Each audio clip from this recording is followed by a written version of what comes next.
can use for a number of conceptual questions. You just make up real numbers that are consistent with the conceptual situation. And doesn't that make answering this a little bit easier? Yes. So we have $150 over applied. Okay.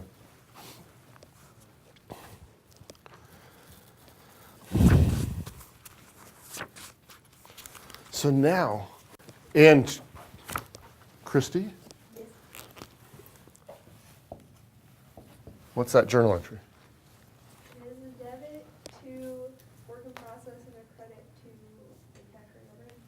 Precisely. And so that's one thing she'll remember for the test. She might not appreciate me asking her more than once that very same question in class, but she'll remember for the test without having to study. So Victoria, so why? What do we do with this now? We have to move the over-applied into cost of goods sold. We have to move the over-applied into cost of goods sold.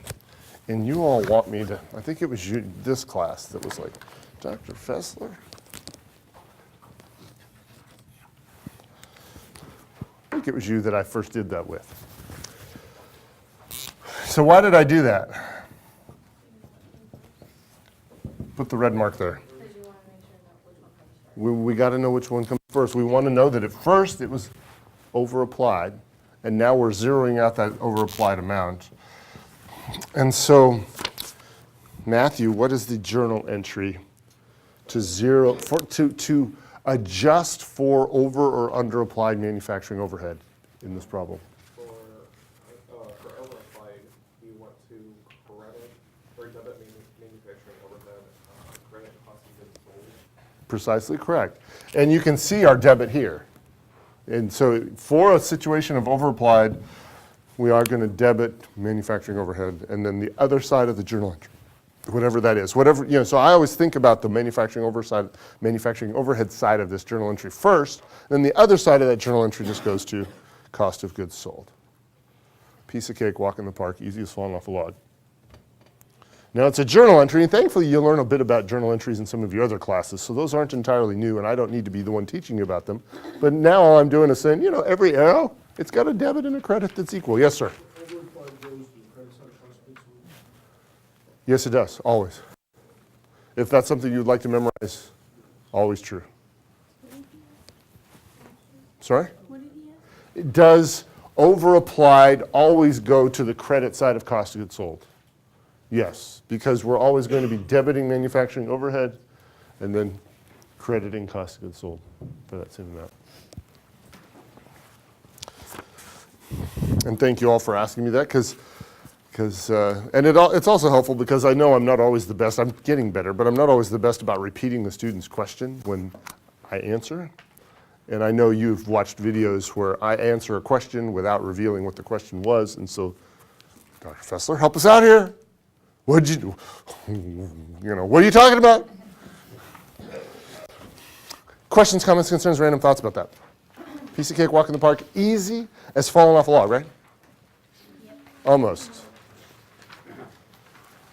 What was? Are we done? Oh, you know what? I now know what we can review. Ooh, I've got some good questions. TJ. Why? Are you excited? What? Apparently I missed this problem in class.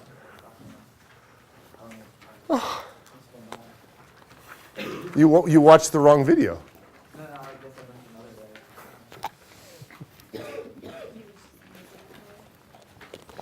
another way. So TJ, what are the T accounts down the left side? Direct materials, direct labor, manufacturing overhead. Catherine, I'm all the way through the class and back to you. There was a look of some despair on her face right at that moment. What's true of all those T accounts down the left side? As I've gotten older, I've gotten better at this, at talking to everybody. Those are product related. They are all product costs. So all the T accounts down the left side are product costs. You doing okay? Okay. She looks a little sleepy and comfortable. Are you talking to me? No, no. Taylor, I'm talking to Taylor. No, well, no, it's, you aren't looking quite as, you're looking comfortable, but not quite as sleepy.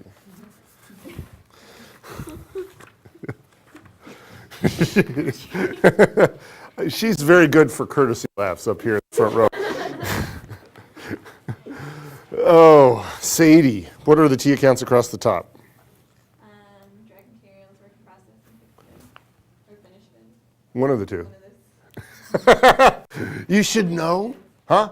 Finished goods. Yes, direct materials, work in process, finished goods. Angie, what's true about all those accounts? They're all inventory. They're all inventory accounts. What formula can we use in all those accounts? Heidi? Beginning inventory plus N equals ending inventory. It's been a long time, hasn't it? Beginning inventory plus in equals ending inventory plus out. Cody! What two articles of clothing can we use in place of that formula? Sock and shoe it is. Which do you put on first usually, Cody? Sock. So the sock covers which number? Includes beginning inventory, because that's what comes first, right? Beginning inventory comes before ending inventory, so socks cover beginning inventory. And you can use sock, I've already told you, have I not? You can use sock and shoe in any balance sheet account. You just got to make sure the sock's covering the beginning balance, whatever the natural balance in that account is. Aubrey, what are the T accounts down the right side? Finished goods, cost of goods sold, and income summary. Yes, or statement. Finished goods, cost of goods sold, income summary, or income statement. What's true about all those accounts, Scott? Absolutely nothing. And holding a pencil in your mouth while you talk really improves your enunciation. Oh, Taylor, who's really excited to have me asking her a question. What is the name of the arrow between work in process and finished goods? Cost of goods manufactured. Carrie, what's the name of the arrow between finished goods and cost of goods sold? Cost of goods sold. That was really easy. Brandon, what question do you think I'm going to ask now? What's the error between cost of goods sold and income summary? Yes, and what is it? You don't know what the A stands for, do you? Adjusted cost of goods sold. Yeah. That was what it was, wasn't it? You're like, no? Right, that's what I was supposed to say. Okay. What's exactly right? Adjusted cost of goods sold. Jim, this is the question I really wanted to ask. And that is, what's it adjusted for? Don't know. I've asked this before, have I not? Have I asked this before? Yes, I have. Ah, Jim. David, you know? Doing good up until then. That's always the way it works. You always know, the answer to all 30 other questions that I ask until it arrives at you. Yeah, and then it's like, now what? David, just the applied overhead? It's warm, but not scalding hot. Over or under applied. There's a difference between applied overhead and over and under applied overhead. That'll learn you to listen to Catherine. That'll learn you, because David, what is the journal entry for applied overhead, to recognize applied overhead? What's the journal entry to recognize applied overhead? Christy knows this one really well.